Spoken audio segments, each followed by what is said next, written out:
Tac. La Haftara de cette semaine. La Haftara de cette semaine, elle est tirée de Yecheskel. Yecheskel, chapitre 28.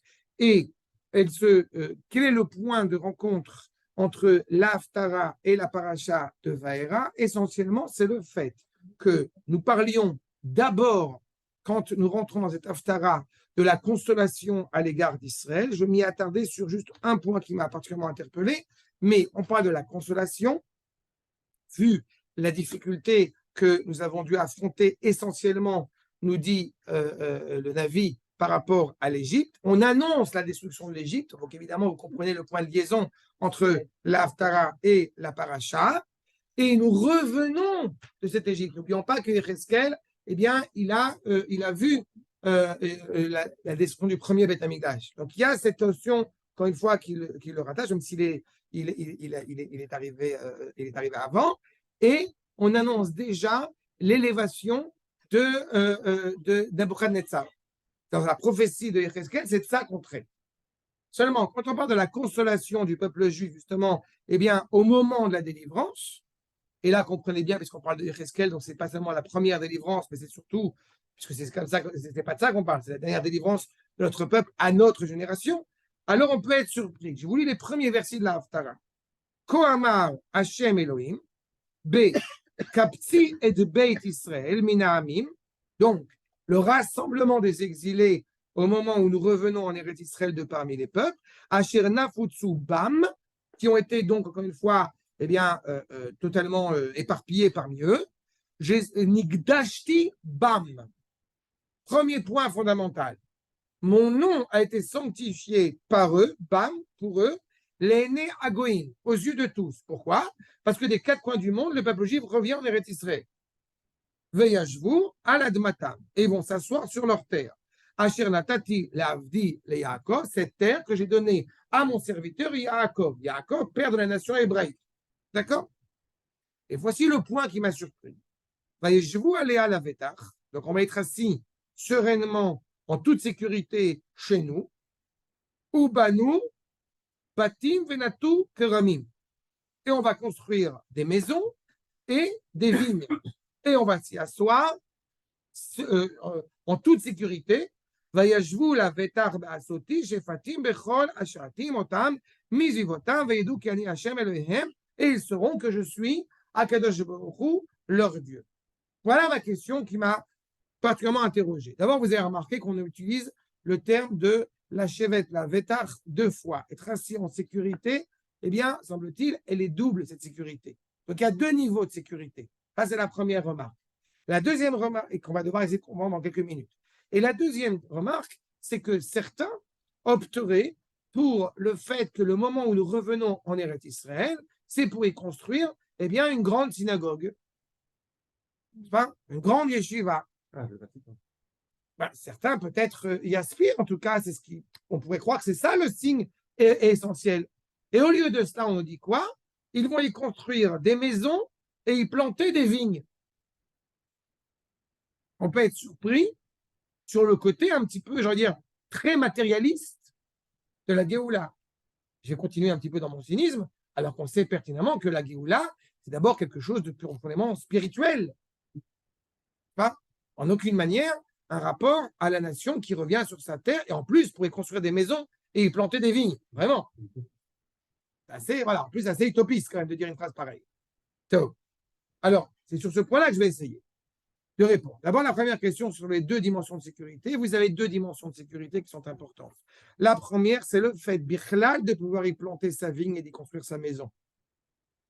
C'est-à-dire on pourrait, par exemple, ça peut arriver, que certains, de nouveau, évoqueraient théoriquement cette idée que tu sois de toute façon en Amérique, en France, en Espagne, en Israël, c'est la même chose, il y a du danger partout. Donc, par conséquent, je ne vois pas la différence entre être en Israël pour y pratiquer son judaïsme ou être en dehors d'Israël. Parce que c'est écrit deux fois le terme de sécurité. Et Raphaël va nous enseigner de la manière suivante. Vous avez le premier dimension de sécurité, c'est le fait qu'effectivement, eh bien, et sans cela, c'est aussi un Kiddush Hashem, c'est le fait que justement, nous sommes en capacité à mener des guerres de dissuasion vis-à-vis de nos ennemis. Prenons un exemple au hasard. Disons, à peu près, je ne sais pas, 7 millions de Juifs face à 200 millions d'Arabes. Un exemple purement théorique. D'accord? Ben, le fait que nous puissions mener une guerre et que nous inspirions la crainte chez les nations, déjà, c'est pas mal. Ça, c'est la première dimension de sécurité. On est capable, effectivement, donc, du coup, de même de faire en sorte que la personne, que le commun des mortels, le commun des citoyens, puisse construire sa maison, y planter sa vigne et se sentir en toute sérénité, alors qu'il y aurait des ennemis qui seraient susceptibles de nous attaquer. Ça, c'est la première dimension de sécurité. La deuxième à laquelle, évidemment, nous aspirons, c'est l'idée qu'à la fin des temps, où il n'y aura plus de guerre dans le monde parce que eh bien, le monde aura pleinement eu accès à ce sens de la sérénité, à ce sens du travail divin. Mais il ne faut pas s'en mêler les pinceaux. Il ne faut pas justement mélanger les choses. Il ne faut pas anticiper non plus les choses. Et j'arrive à mon deuxième propos sur le fait qu'on parle de maison et de vigne. Et j'ai essayé de chercher. Et j'ai vu personne qui a essayé en tout cas, de nous enseigner pourquoi ça, sauf le Ramat Vali. Non, pour le coup, ce n'est pas le Rakouk, c'est le Ramat Vali. Je rappelle le Ramat Vali, le Rav Moshe David Vali, qui était le copain du Ramchal. Enfin, qui a écrit tout un commentaire sur le Tanakh, qui est le Rav de Padova, de Padoue, qui a remplacé le Ramchal quand il est parti. Mais en tous les cas, c'est évidemment un grand Mekoubal. Et il écrit ce que je vous dis aussi. Rav Moshe David Vali. C'est-à-dire Achab. C'est ce qu'il nous dit.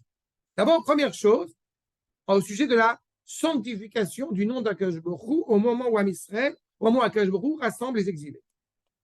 Shetit parsem gdushato ilbarach bechol hagoyim. Toutes les nations. Sheyavo les paraminagoyim. Quand est-ce qu'effectivement ils vont être conscients de la sanctification du nom d'Akadosh Baruch Hu à travers le prisme du peuple juif qui revient sur sa terre?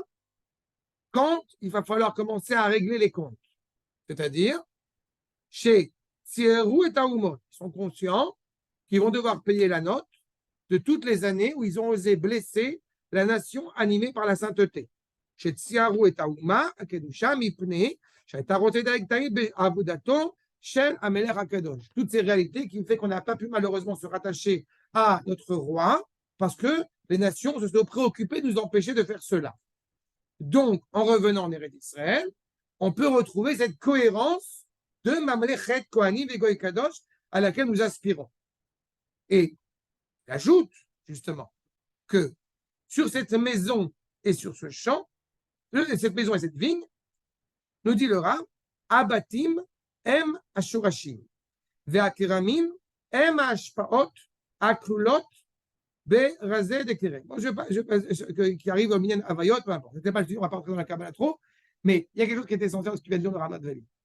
C'est quoi les maisons et la vigne? On aurait pu choisir d'autres types de cultures. On a choisi la vigne. Il faut toujours avoir en tête que quand on s'interroge sur quel était l'arbre de la connaissance, les chachamim sont en controverse. Est-ce que c'était du blé? Est-ce que c'était de la vigne ou de la figue? Et en fait, je partage l'idée que l'idée même de la controverse nous montre bien qu'on est après la faute.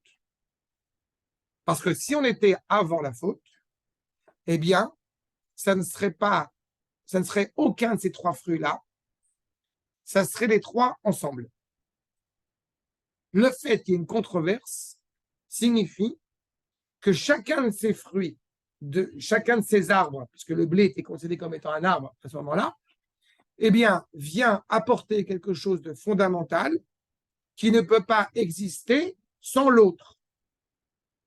Qu'est-ce que c'est que le blé? Le blé, c'est da'at, c'est le sechel, c'est la neshama. Quand un enfant commence à manger du pain, c'est à ce moment-là où on lui apprend la lecture du schéma. Il faut qu'il comprenne l'unité d'Akadosh Baruch Hu au moment où il commence à manger du pain. Qu'est-ce que c'est que la TNA, la figue? C'est le corps, le rapport au corps. On mange toute la figue. Il n'y a pas de scission entre la peau et la figue elle-même. Qu'est-ce que c'est que la vigne, le vin, qui va être le vin par la suite? C'est ce qu'on appelle le nefesh. Le nefesh, au sens où mes maîtres vont l'employer, c'est la dignité de l'homme. Pourquoi est-ce que justement on parle de maison Et pourquoi le Rav a dit c'est les shorashim, c'est la racine. Vous avez une racine quand cette maison, justement, elle est rattachée à ce qui lui précède. Ça, je pense que vous l'avez tous en tête. Le bet, la calligraphie du bet, et là, il y a un mur, vous rentrez dans le bet, il y a un mur qui empêche d'aller plus en avant, plus en profondeur. Pourquoi? Justement, l'alphabet ne commence pas par un bet, il commence par un aleph. D'accord? Ça aussi, je vous le rappelle, mais c'est connu, c'est pas un truc, que aleph, c'est yud kevavke. Ça, vous savez, le vav et deux yudim. Il y a les deux yudim des deux, en haut, un en bas, l'un à l'envers, l'un à l'endroit, le vav au milieu, c'est le nom d'Akadosh Baruch Hu. D'accord? Mais le bet commence avec cette base-là.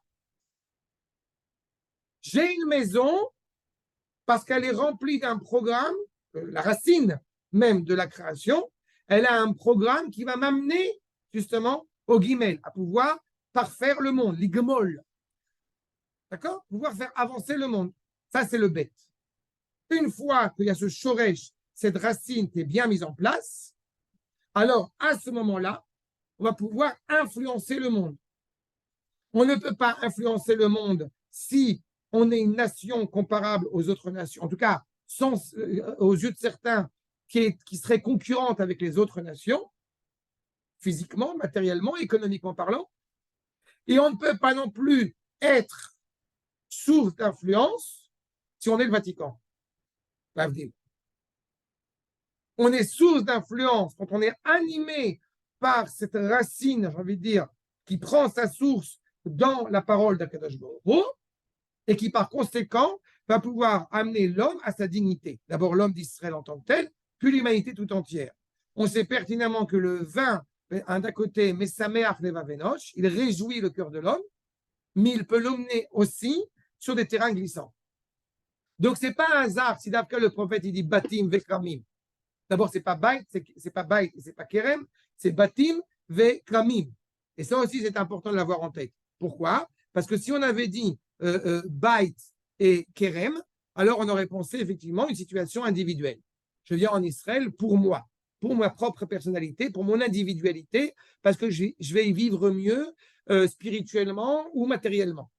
Non, on vient pour y construire des maisons. On vient pour justement mettre en place une société digne de ce nom, une société hébraïque. D'accord? Adkan sur la Haftara.